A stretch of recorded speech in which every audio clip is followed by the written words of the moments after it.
I am truly sorry for the disappointment and negative attention I have brought to my family, my teammates, coaches, the Rooneys, and the NFL.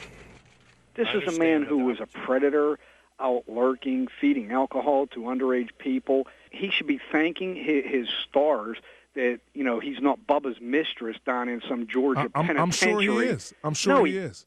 Mike Logan was Roethlisberger's teammate with the Steelers for 3 seasons and is now a Pittsburgh sports talk show host. You know, he disappeared for a while, and they were getting questions. This latest accusation against Ben has really been damaging for him, because I know some diehard Steeler fans who said that they won't continue to support the black and gold if he's the leader, if he's the quarterback on this team. Since he was a rookie, Roethlisberger's been a focus for Pittsburgh's passionate fan base.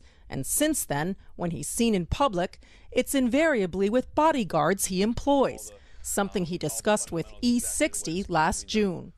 It's the smartest thing to do. It really is. People, I think initially when they saw me with people, they're like, what are you doing? Who do you think you are? Ben got bodyguards. Turn around, Ben got bodyguards. For what? Who you think he is, Tom Brady? To the business side of football. Former NFL running back Najee Davenport played for the Steelers from 2006 to 2008. Did he ever explain why he had them? Nah. Did you ever ask? Nah, everybody just laughed, kind of. You know, you see your bodyguards and you laugh. Roethlisberger declined to be interviewed for this story. However, 2 years ago, he told ESPN the magazine he hired bodyguards after a frightening encounter, saying, "I didn't have anybody with me. This guy brandished a weapon in my face. That's when I decided to have someone with me all the time." But Roethlisberger wouldn't provide other details. A close friend of a Steelers player spoke to Outside the Lines on the condition we not disclose his identity and that we distort his voice. He says one of Roethlisberger's bodyguards told him the story. He had a gun put in his head because he was missing somebody's girlfriend. What do you know about that incident? Ben was by himself with a girl, and others. Where were they, do you know? From what I remember, I think he was out in the street talking to the girl, and the boyfriend came up to him, put a gun to his head, and told him to leave his girl alone. And that really shook Ben. A lot of people don't know about that, but I know for a fact that he had a gun to his head. That's one of the reasons why he got security, because you don't see a ton of people in Pittsburgh ever have security around them. 4 months after winning his first Super Bowl in 2006, Roethlisberger suffered serious injuries in a motorcycle accident. He recovered in time for the '06 season, but Davenport says a growing number of the Steelers questioned his leadership and work ethic. What percentage of the team felt this way? I'd say about 60%. Against him? Yeah. What were things teammates said about him? He think he's bigger than the team. He ain't dedicated, he ain't focused, things like this. With the team off to a 1-3 start in '06, teammates say linebacker Joey Porter, one of the Steelers' captains, confronted Roethlisberger in a team meeting. Joey stood up and, I got something to say. And he just addressed Ben on, being the last person in the building and the first person to leave and not being dedicated to the team. And he started addressing points where, okay, last year you used to hang out with us, after the games, everybody get together, bring their families and eat. And then this year it's like, the Pittsburgh Steelers and Ben. Joey Porter declined to be interviewed. Mike Logan, then a Steelers safety, was also in the locker room that day. It was one of those things where it was being talked about in different sections of the locker room. And when you start to have the cliques developing and people not associating with everyone, and he felt like it was better for him to just stand up and say something about it. This speech was so powerful. Like, BC didn't say nothing. That's Bill Cowher. Coach Cowher didn't say anything. Everybody just kind of like, well, damn.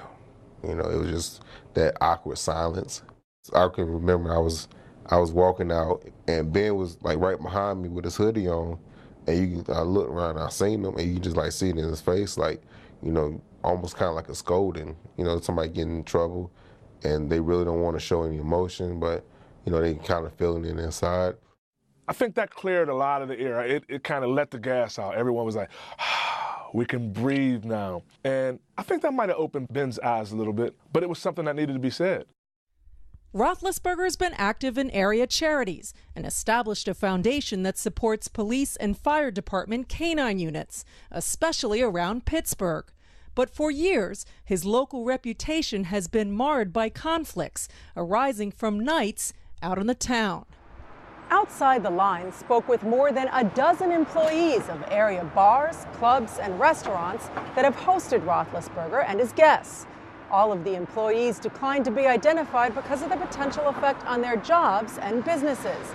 They characterize Roethlisberger, the customer, as consistently demanding and condescending to the staffs and rude to patrons.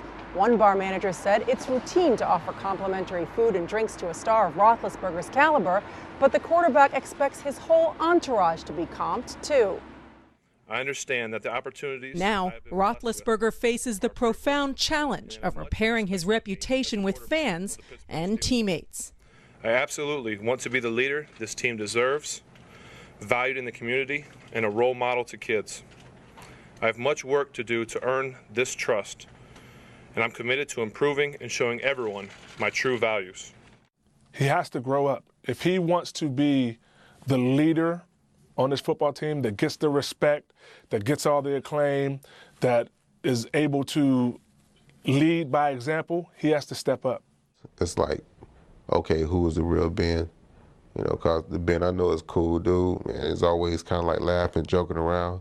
And then this new Ben is somebody totally different. But all these allegations, the Ben that I knew is gone. And he always going to be this new Ben, 2-time Super Bowl champion, 2-time allegation. That's going to forever be with his name. No matter how much good stuff he do, that's there.